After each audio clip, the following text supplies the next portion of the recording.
históricos porque se habían mandado el trabajo de, digamos, de la expansión ultramarina, anteriormente también lo que constituye lo que son los estados nacionales, y también la expansión cuando con los portugueses, españoles, pero tenían que saber bien la parte, digamos, cómo se conforma ese territorio de lo que luego va a ser España, ¿sí? En el trabajo número 6 vieron muy bien cómo se conformó el mapa número 3, que muestra la península ibérica en el siglo XV, cómo eran los reinos, ¿sí? 4 cristianos, Portugal, Castilla, Aragón y Navarra, y uno musulmán, Granada. Entonces, cómo ese territorio que empezó a modificar eso para convertirse en lo que luego va a ser España, ¿sí? Empieza la historia acá con los reyes católicos, pero cómo se establecieron los reyes católicos, quién era Isabel, quién era Fernando, ¿sí? Eso es lo que quiero plantear. Y hay algunas cosas que me parecen interesantes de la vida de ellos y de cómo se conformaron, ¿sí? Entonces, ¿cómo empiezan? O sea, también así como hicimos con Inglaterra, que se contaron algunas cosas de los reyes, de las relaciones que tenían, de las tradiciones, todas esas cosas. Me pareció interesante hablar de eso. Entonces, ¿cómo empieza esta historia? Digamos, a mí me gustaría empezar a hablar de Isabel la Católica, ¿no? Isabel, ¿por qué era? Después se van a dar cuenta. Ustedes pueden en una hoja aparte tomar nota, para una lapicera y tomar nota de lo que voy a explicar. Todos los reyes vienen de una dinastía, en este caso Isabel, ¿sí? Isabel de Castilla de la dinastía Trastamara. Nació el 22 de abril de 1451 en Madrigal de las Santas Torres, zona de Ávila, que es una zona de ahí que es Castilla. Sus padres fueron el rey Juan II de Castilla. Esto pongan atención porque hay un Juan II de Portugal, que nada que ver, o sea, es otro, ¿sí? Y un Juan II también de Aragón, que es otra persona, otro rey. Entonces, sus padres fueron el rey Juan II de Castilla e Isabel de Portugal, ¿sí? Su padre se había casado en segundas nupcias con Isabel de Portugal, ya que había enviudado de su primera mujer, María de Aragón, ¿sí? Siempre estaban casi siempre entre Aragón y Castilla. De su primer matrimonio había nacido el heredero al trono de Castilla, Enrique, ¿sí? Que después va a ser Enrique IV. Isabel tenía un hermano más chico, Alfonso se llamaba. Anoten esas cosas, ¿sí? No veo gente, no, la lapicera en la mano, escribiendo, vamos. Todo cambió cuando murió el 22 de julio de 1454 el rey Juan II de Castilla, su padre, ¿sí? Cuando el padre de Isabel, ¿sí?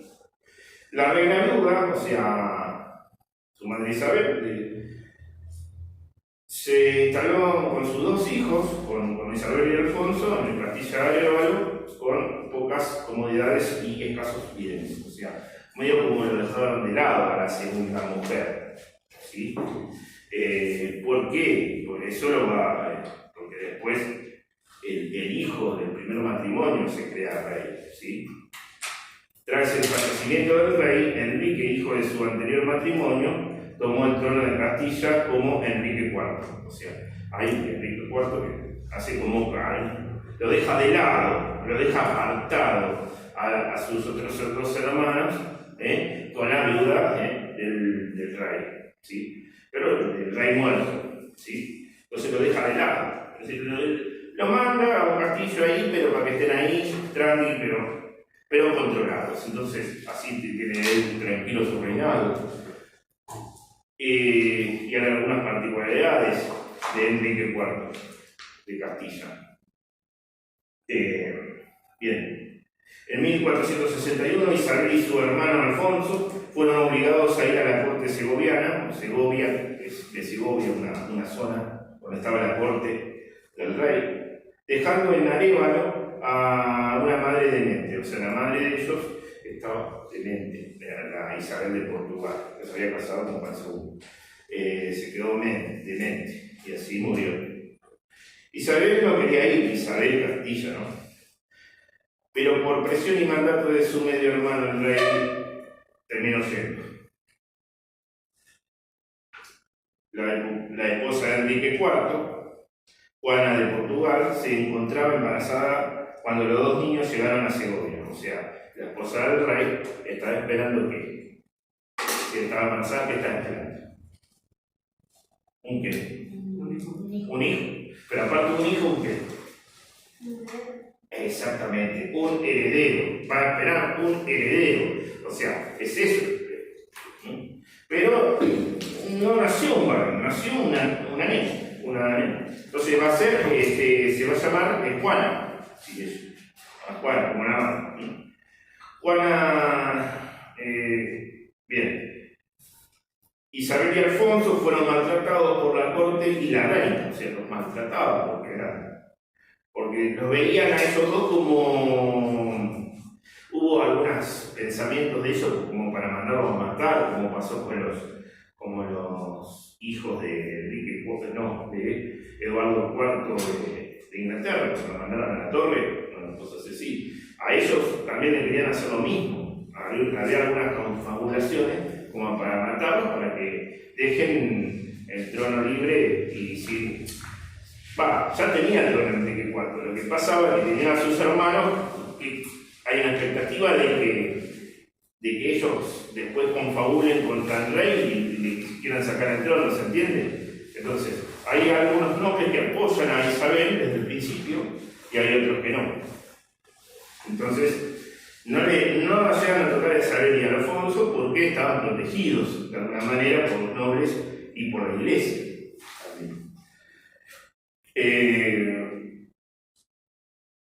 Vamos entendiendo hasta acá qué entiende cada uno, de cómo es el problema de ser rey, ¿no? No es fácil, ¿sí? Entonces, ¿quién es el rey en Castilla? ¿Enrique qué? ¿Enrique IV? Enrique IV, bien, vamos a entender. ¿De quién estamos hablando aquí? ¿Quién es el personaje principal de lo que estoy diciendo? Isabel de Castilla. Bien. Prestan atención porque se vuelven a repetir los nombres. No tienen mucha creatividad también, ¿no? Porque fueron sus hijos el mismo nombre, entonces por ahí aparecen 3 Juanas, ¿sí? Como pasó también con Inglaterra, ¿no? Entonces, ¿dónde estaba?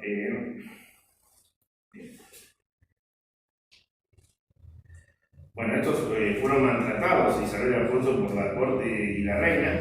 Pese a eso, Isabel fue madrina de la hija de los reyes. Bueno, se fue la madrina de se tendría que ser su sobrina. En 1462, Enrique IV proclamó a su hija Juana princesa de Asturias, ¿sí? Algo que no gustó a la nobleza, ¿sí? Porque ya proclamando la princesa a la hija, ya está queriendo decir que la hija va a ser heredera. No está viendo como heredero a Alfonso ni a Isabel, su hermana, ¿sí? Está viendo solamente es a su hija Juana.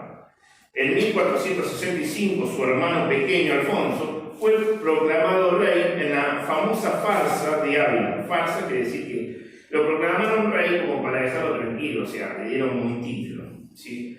Eso lo hicieron los nobles castellanos para querer sacar a Enrique IV y querer poner a Alfonso, pero eso no duró mucho. Que dividió a Castilla en 2 bandos, en la de Enrique IV, en el bando de Enrique IV y el de la nobleza, o sea, estaba dividida la nobleza, por los que estaban con Enrique IV y los que no, porque estaban con Isabel. Isabel no lo dudó y se unió al bando de su hermano Alfonso, ¿sí? En 1468 Alfonso murió inesperadamente, posiblemente envenenado. ¿Qué dije yo? Antes de decir esto, dije que ¿qué querían hacer? Eliminarlo. Y todo cambió a partir de ese hecho, de la muerte de Alfonso. Enrique IV decidió que la princesa de Asturias sea su hermana Isabel. O sea, ¿por qué hizo esto? Antes que se le venga encima a los nobles, la proclamó, la sacó a su hija Juana como princesa de Asturias y la nombró a Isabel. ¿Sí? Solamente para mantener calmada a los nobles que estaban de parte de ellos. Este acuerdo se llamó el Tratado de los Toros de Isabel, apartando del trono a Juana. Pero Isabel no estaba de acuerdo con este pacto, ya que Enrique IV quería que se case con el rey de Portugal, Alfonso V. Isabel terminó rechazándolo. Bueno, Isabel, Enrique IV le quería arreglar los matrimonios a conveniencia de él, a Isabel, y ella no quería. Primero porque eran todos tipos más grandes, 20, 30 años más que ella, y otras que no lo querían, porque Isabel tenía una personalidad, Isabel la Católica tenía una personalidad muy fuerte, muy decisiva. Era una mujer que vivía estudiando, leyendo y rezando, una mujer fuerte católica, y tenía mucha personalidad, entonces no la podían dominar así fácilmente. Entonces, le rechazó varias propuestas y varios tratados de su hermano para que se case con una. Esta parte era menor, ¿no? Ella después decía un poco más, pero rechazó la propuesta de casamiento. El rey Juan II de Aragón negoció, o sea, este es de Aragón, Juan II de Aragón negoció en secreto la posible unión de Isabel con su hijo Fernando. ¿Sí? Bueno, Isabel la Católica era de la misma familia dinástica, o sea, de la misma procedencia, era trastamara también, igual que Fernando, o sea, eran de la dinastía trastamara. O sea, estaban emparentados. ¿Por qué? Porque encima de todo esto, por el parentesco, ellos eran primos segundos. Primos segundos. Isabel de Castilla y Fernando de Aragón eran primos segundos. ¿Sí? Pero tal es así que desde los 3 años, desde que más o menos ya se empezó que tenía Isabel a congeniar con Aragón, que se case con el primogénito del rey, con Fernando. ¿Sí? No es el primogénito, porque tenía otro hermano. Fue el segundo hijo. Fernando. El rey Juan II de Aragón negoció en secreto la posible unión de Isabel con su hijo Fernando, pero necesitó una bula papal, o sea, un permiso del Papa, sería un permiso del Papa, para que ambos puedan casarse, ya que eran primos segundos. El entorno de Isabel falsificó una bula papal en 1464, donde el Papa Pío II daba permiso para que el príncipe aragonés pueda casarse con cualquier princesa. ¿Sí? Isabel aceptó el matrimonio con Fernando, ¿sí? Porque ahí le convenía, ahí políticamente le convenía a Isabel también, ¿sí? Estaba más cercana a Aragón que a Portugal, ¿sí? Porque casándose con un portugués estaba más a la conveniencia de Enrique IV. Bien, aceptan el matrimonio con Fernando, empiezan a congeniar cómo se van a casar, a concretar eso, ¿sí?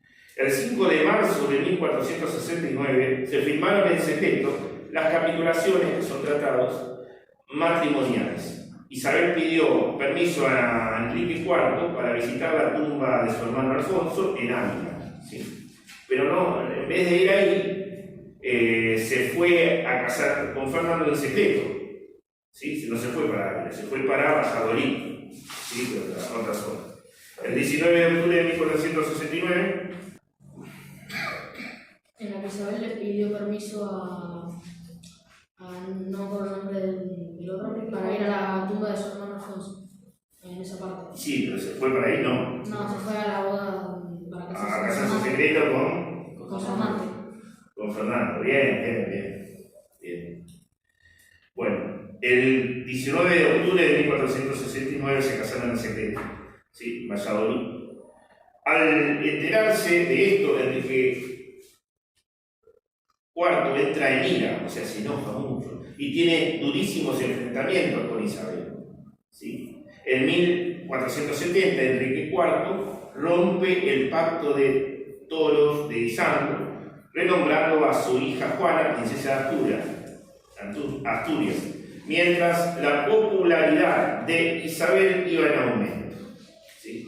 ¿Qué quiere decir ahí? Isabel era la preferida de los nobles castellanos, ¿sí? Si bien había nobles que estaban de parte de Enrique IV, había mucha presión para que el protagonismo político lo tenga Isabel, ¿sí? Vamos a leer Los Reyes Católicos de la Compañía de Guadalupe. En 1469, Isabel de Castilla y Fernando de Aragón salieron en matrimonio. Los dos vienen de la dinastía de Trastamara. Más que un matrimonio por amor, era por conveniencia política, para unir fuerzas para terminar con la guerra de sucesión del trono de Castilla y expulsar a los musulmanes de la península Ibérica. Así afianzarían y empezarían a ocupar el territorio de lo que luego iba a ser España. Bien, lo que dice ahí es los objetivos que tenían este matrimonio entre Isabel de Castilla y Fernando de Aragón. O sea, ellos se casaron, pero todavía no eran reyes. Pasaron 10 años más para poder que tengan la corona y después empezar a construir esa leyenda de los reyes y la historia de los reyes católicos. Bien, vamos a empezar lo que es Isabel. Bueno, acá hay un poco de Fernando, pero vamos con Isabel. Sí, a veces. Isabel de Castilla, media hermana del rey de Castilla, Enrique IV. Ellos eran hijos de distintos matrimonios del rey Juan II. Un problema dinástico surgió en Castilla. Se rumoreaba que el rey Enrique IV era estéril y que la hija que había tenido con su segunda esposa era bastarda, por lo cual no podía ser su heredera. Bien, ahí voy a explicar algo, ¿sí? ¿Cómo empieza también el problema dinástico? Porque bueno, obviamente que si algún día no estaba Enrique IV, iba a ser su hija, él siempre vio a su hija como heredera, porque era lo único que tenía, porque tampoco pudo tener hijos varones, no tuvo, o sea, lo tenía Juana, pero se rumoreaba que era estéril, ¿sí? Pero no sé cómo pudo tener un hijo si era estéril. Acá hay algo raro, entonces, ¿qué va a pasar? La corte, ahí en la corte, en las antiguas palaciegas, se decía que esa hija era Juana, apodada la Viltranita, por los rumores que el noble, el tren de la cueva, era su padre. Bien, eso. O sea, entonces decían que en la antiguas palaciegas decían que Juana, la hija de Enrique IV y Juana de Portugal, era... El papá era Beltrán de la Cueva. Claro, el papá era Beltrán de la Cueva, o sea, era una infidelidad de la reina, porque como Enrique IV veía tener hijos, ¿cómo va a tener un hijo si es estéril? Esa es una versión. Después hay otra versión, mucho más rumoreada, que se dice que bueno, que a Enrique IV no le gustaban las mujeres, le gustaban los hombres. Entonces, pero eso lo tapaba, obviamente que lo tapaba. Entonces, él tenía en su corte, en el palacio, tenía su corte y tenía su amante hombre, también tenía su hombre. Eso, sí, y se decía eso. Por eso no congeniaban con la reina para tener un hijo. ¿Sí? Ella siempre le iba a recurrir eso. Y entre los pasillos del palacio se decía eso. ¿Sí? Aparte, bueno, que es estéril y todo eso. Por eso se decía que uno de los nobles de ahí, Beltrán de la Cueva, era el padre de Juan, de la hija. Bien, estas son cosas en todos los reinados hay algo de esto. Hay algo de tradición, de amor, de intriga, de todo. Y eso que le digo algunas, después hay otras, ¿no? Bueno, siga leyendo. Estas irregularidades dinásticas provocaron una guerra de sucesión de tronos de Castilla. A la muerte del rey Enrique IV, esa guerra hubo dos bandos, uno que apoyaba a Juana y otro que apoyaba a Isabel. Y cada cual reconocía a su candidata como legítima reina. Más allá de quién era la verdadera sucesora porque vemos distintos grupos de nobles Sí. ¿Qué está diciendo? Le dijimos a Margarito, o sea, esto es un problema dinástico, o sea, hay un bando de nobles que apoyó a Juana y otros que apoyaron a Isabel, ¿sí? Esto es sí, el problema es quién quiere tener el poder, para obtener mayores beneficios, ¿sí? El que tenga el poder va a tener mayores beneficios con el otro que no lo tiene al poder, ¿se entiende? Entonces hay nobles que quieren estar en el poder, la quieren poner a Isabel porque quieren custodiarla y para tener otros privilegios esos, ¿sí? Por eso es el tener ahí de un bando y del otro, ¿sí? Esto es comparado con la guerra de las dos rosas, es más chico, ¿sí? Pero es así.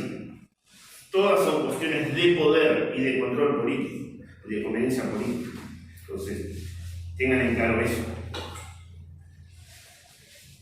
Ya esto sería un problema de política exterior. Si Isabel asumía el trono de Castilla, se acercaría más a Aragón. Pero si Juana, la alianza sería con Portugal. De hecho, el rey Alfonso V de Portugal se casó con Juana en 1475, año en que comenzó el conflicto y poco tiempo atravesó con su ejército la frontera de Castilla. Bien, ahí está. Ya decirlo. Bien. Ahí está. Yo no había dicho que si Isabel estaba más para el lado de Aragón y Juana para el lado de Portugal, por conveniencia eso. Y además, Juana se había casado con Alfonso V de Portugal y entonces por eso, en el año que comenzó el conflicto, en 1475, ahí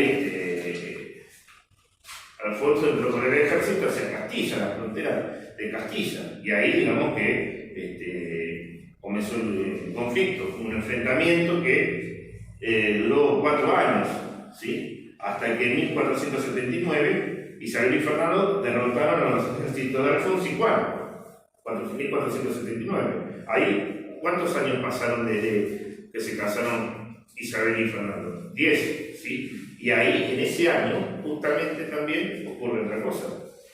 Entonces, por esto se firman los acuerdos del Tratado de Alcazovas entre Castilla y Portugal, ¿sí? Cuando le gana Castilla a los portugueses que querían invadir. En esos, el bando derrotado renunciaba a reclamar la corona de Castilla, ¿sí? O sea, Juana.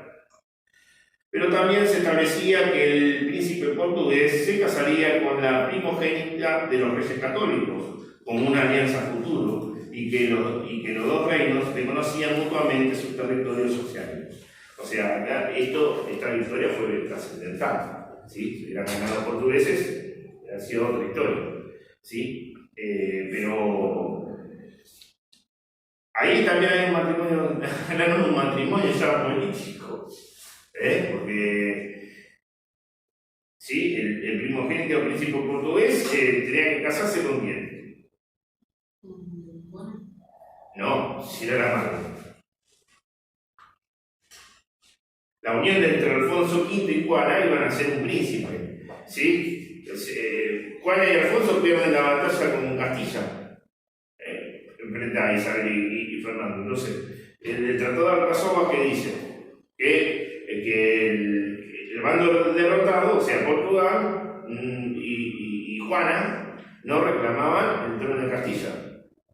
Pero también establecía que el príncipe portugués se tenía que casar con la primogénita de los reyes católicos, con una hija de los reyes católicos, que realmente hicieron eso, tuvieron varios hijos, ¿sí?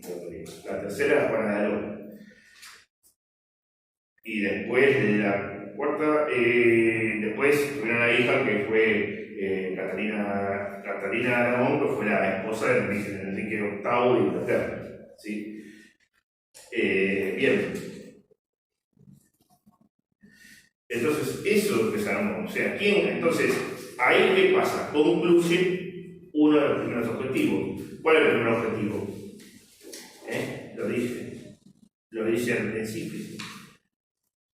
¿Sí? Terminar con la guerra civil Terminan con la guerra civil de Castilla, por el trono de Castilla. Ahí ya se establece, por esta victoria de Isabel, se consolida su posición en el trono castellano, ya se consolida. Justo en ese mismo año, 1479, Fernando consigue el trono de Aragón tras la muerte de su padre, el rey Juan II de Aragón, ya que su medio hermano había muerto en 1461, él era segundo hijo, entonces murió el primogénito del rey, él iba en la línea sucesoria, era Fernando. Pues Fernando era el segundo hijo y es nombrado heredero a la corona. O sea, ahí tomaron como rey Fernando II de Aragón, se llama así. Bien, entonces en ese año es trascendental, se termina el conflicto de la guerra civil por el trono de Castilla, estableciendo a Isabel como reina, y por el otro lado de Aragón, Fernando toma el trono. Entonces ahí, digamos que empieza la historia de los reyes católicos, ¿sí? Bien posicionados. Y ahí va a empezar a haber otro problema, ¿sí? Se concentraba entonces, en 1479, la apuesta a futuro de lo que iba a ser este matrimonio, ¿sí? De los reyes católicos. Por eso empieza el futuro que van a tener los reyes católicos. Piensen que 10 años después de haberse casado, estos dos jóvenes eran Isabel I de Castilla y Fernando II de Aragón. O sea, cuando se casaron no eran reyes todavía, ¿se entiende? Pasaron 10 años para establecerse. ¿Sí? Tenían que resolver unos conflictos. Bien. Asociando dos de los reinos más importantes de la península ibérica. Y con esa asociación, ahí, digamos que empieza el antecedente, o se empieza a gestar la unificación de España, la unificación de esos reinos, que después va a ser España. O sea, no es que empiece España ahí, empieza los pasos hacia la unificación. Los pasos a la unificación. O sea, no es que empieza ahí. Algunos historiadores dicen que sí, que ahí, digamos, que empieza España. Pero yo digo que ahí empiezan los pasos hacia una unificación de todo el territorio, casi todo el territorio de la península ibérica. Digo casi porque está el rey de Portugal que está falta, ¿sí? Después todo lo otro es España. Vieron cómo se va conformando el mapa del trabajo número 6, mapa 3 de la península ibérica, ¿sí? Bien, a fines del siglo XV se estaba considerando el Estado Nacional en España, lo que estaba diciendo. Todavía no constituía un reino unificado, porque los reyes católicos reinaban cada uno en sus reinos. O sea, no era un reino solo, ¿no? Cuando se juntaron, un matrimonio no era un reino solo, eso quiere decir. Isabel era reina de Castilla y León y Fernando de Navarra y Aragón. Ambos mantenían sus propias cortes, leyes, monedas, medidas y fronteras. ¿Sí? Lo que ocurrió con este matrimonio no significó la unión de los reinos en uno solo, sino que más bien fue una unión personal dinástica en la que Isabel y Fernando compartieron la corona en una doble monarquía. ¿Sí? En una doble monarquía. O sea, unieron fuerzas, unieron los reinos, pero no hicieron uno solo. No. O sea que cada uno gobernaba parte.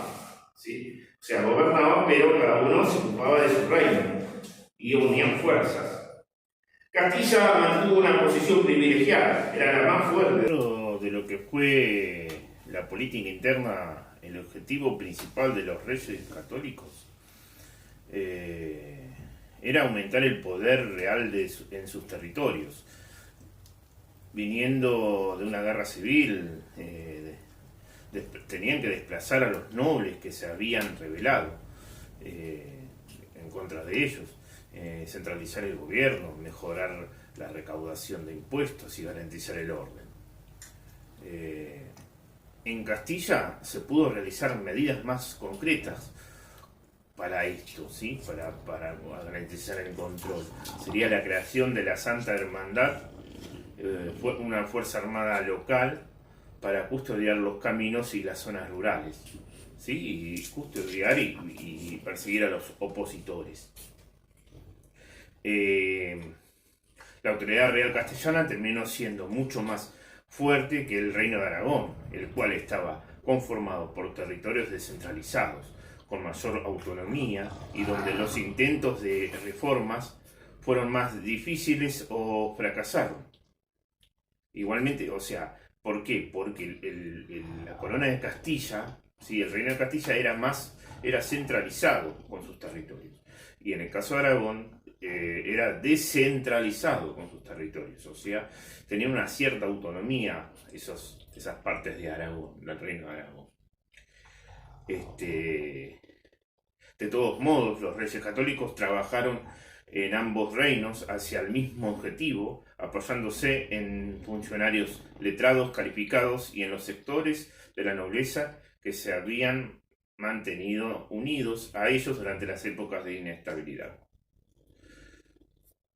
Tras haber asegurado su poder, Isabel y Fernando estaban en condiciones de llevar a cabo una nueva empresa, la reconquista del reino nazarí de Granada, ¿sí?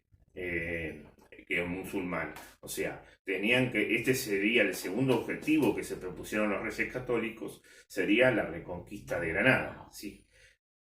¿Pero en qué consiste? ¿Por qué reconquista de Granada? ¿Por qué quieren reconquistar? Si uno reconquista algo porque antes era suyo. Y bueno, los reyes católicos decían que eran por herencia, esos territorios, ¿sí? Por herencia de los visigodos, esos territorios eran parte de ellos, era de ellos, ¿sí? Porque bueno, decían que los musulmanes, los árabes, le habían arrebatado a los visigodos esos territorios. Lo que pasa es que cuando hubo una interna dentro en los reyes visigodos, ¿sí? Había uno que proclamaba el trono, había pedido ayuda a los musulmanes que estaban por el norte de África, en Medio Oriente, para que ayuden a ir en contra del otro candidato al trono visigodo. Entonces, los musulmanes fueron a ayudarlo, pero cuando entraron al territorio de la península ibérica se quedaron con ese territorio, no ayudaron a ninguno de los dos. Se quedaron ellos con el territorio. Se terminó así la disputa en el trono visigodo, quedándose los musulmanes y conquistando la totalidad de la península ibérica.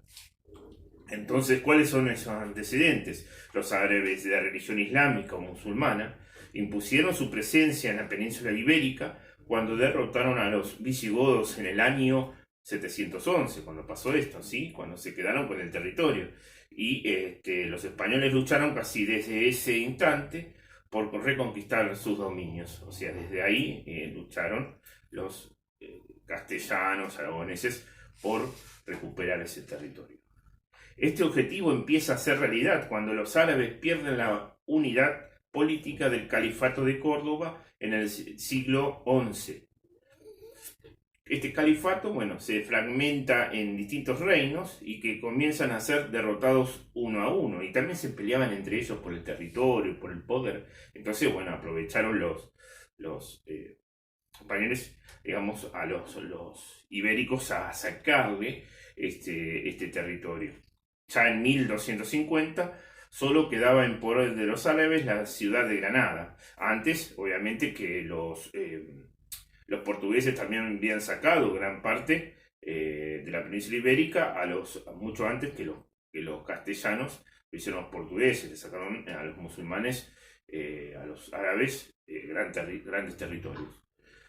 Durante esta lucha por el territorio, los campesinos árabes que pasaban a ser dominados por los españoles perdían su antigua libertad y sus tierras, ¿sí? Ya que los españoles consideraban que habían sido de ellos anteriormente. O sea, Y los españoles, o sea, acá estamos hablando de castellanos, ¿sí? Porque por ahí españoles, yo utilizaría el término españoles cuando esté unificado y se llama España, o sea, ¿sí? Acá estamos en vías de la unificación de lo que luego va a ser España. ¿Cómo se desarrolla esa reconquista? Para el siglo XV el conflicto de la reconquista no era tan activo como antes, dado que a los problemas políticos que tenían tanto Castilla como Granada. O sea, Castilla estaba en plena guerra de sus conflictos por la sucesión al trono, por la reina Isabel y Juana. Granada tenía conflictos porque, bueno, se peleaban entre esos reinos. Granada internamente tenía revueltas y eso. Sin embargo, los granadinos atacaron a finales de 1481, dando pie que a principios del 1482 Isabel y Fernando reanudan la campaña de Reconquista. O sea, aquí se intensificó la campaña de Reconquista, se volvió a dar, ¿sí? por la invasión de los musulmanes.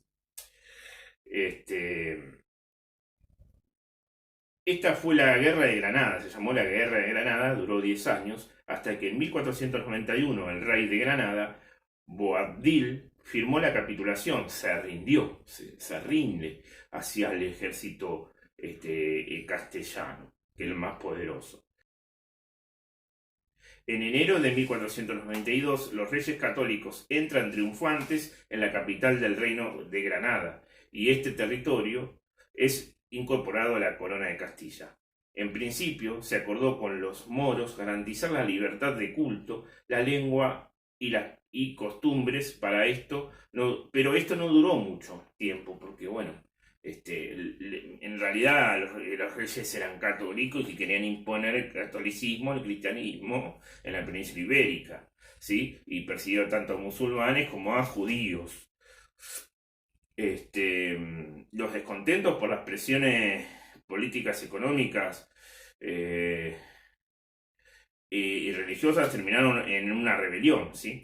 Esto provocó que en 1502 se decretara la expulsión de los reinos castellanos de todos los moros que no se convirtieran al catolicismo. O sea, te tenías que convertir en católico porque si no los reyes católicos te expulsaban de la península ibérica, o sea, tanto a musulmanes como a judíos.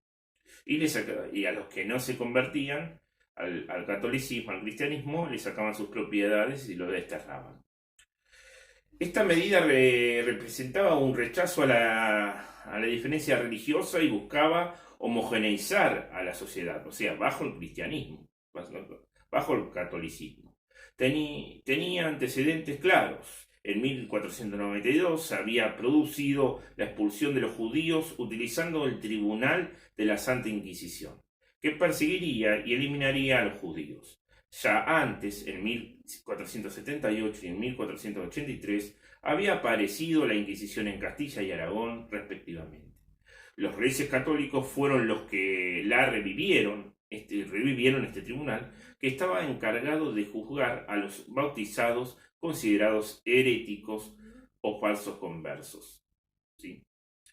O sea, perseguían a todo lo que no sea católico y lo eliminaban. O sea, la Inquisición era una parte de la Iglesia Católica que perseguía a los herejes, a los que estaban en contra de ellos, o sea, y torturaban, masacraban y quemaban en la hoguera o ahorcaban a los que estaban en contra de la Iglesia Católica. Por su contribución a la expansión del catolicismo y por la relación con el papado, el pontífice Alejandro VI les concedió el título de católicos, como los conocemos hasta ahora. Es así que por eso se llaman estos reyes católicos, ahí tienen el título de católicos. Bien, y para concluir, quiero terminar con una frase, para concluir este tema, con una frase que viene a relación de lo que al tercer objetivo para mí, que es de los reyes católicos, ¿sí? Que sería, la frase es reconquista terminada, conquista iniciada. ¿Qué quiere decir con reconquista terminada? Se refiere a que los reyes católicos ganaron la guerra de Granada, reconquistando y expulsando a los moros de la península ibérica, anexando el territorio a Castilla. O sea, reconquistan algo que ellos decían que les pertenecía por herencia de los visigodos. Entonces, por eso es reconquista. Termina la reconquista ganando los Reyes Católicos. ¿Sí? Entra triunfante Isabel la Católica con su caballo blanco, imponiendo el poder a los musulmanes de Granada.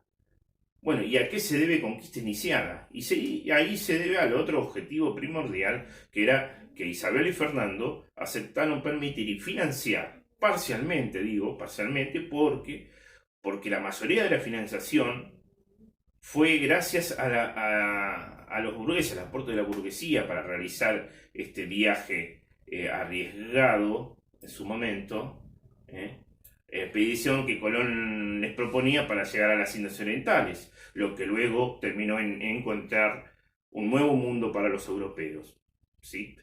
Que luego sería América.